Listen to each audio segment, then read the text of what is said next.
ভাই আসসালামু আলাইকুম, ঈদ মুবারক ভাই। ওয়ালাইকুম আসসালাম, ঈদ মুবারক ভাই এই প্রথম তো সৌদিতে ঈদ করলেন নাকি?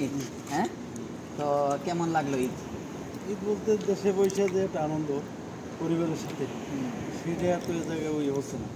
ছেলে নাই, মেয়ে নাই, মা বাপ নাই, কেউ কাছে নাই, একা। ঠিক আছে, আর আপনারা সাথে যারা আছে, কিন্তু এটা তো আনন্দ না। কাছে গিয়ে যদি আপন বন্ধু ভাই বন্ধুরা থাকতে, মা বাপ থাকতে, পরিবার থাকতে, তাহলে এটা হইলে কোন জিনিসটা সব থেকে বেশি মিস করতেছেন? মিস করতেছি পরিবারের পরিবার। পরিবারের দিকটা নিয়ে মিস করতেছি। আসলে ভাই, আসলে যারা দূরে থাকে পরিবার ছাইরা, আসলে তারা খুবই কষ্ট করে। হ্যাঁ, আমিও মনে করেন যে সব থেকে বেশি মিস করতেছি আমার আম্মুর হাতের, ঈদের দিনের আমার আম্মুর হাতের গরুর গোস্ত আর রুটি সব থেকে বেশি মিস করতেছি। এই জিনিসটা আসলে আমার খুব পছন্দের, কিন্তু এই জিনিসটা আসলে নাই এই জায়গায়। এই জিনিসটাও সবাই মিস করতেছে। আমিও প্রতি বছর খেতাম। যাই হোক, সবাইকে ঈদ মুবারক, দেশের সবাইকে ঈদ মুবারক।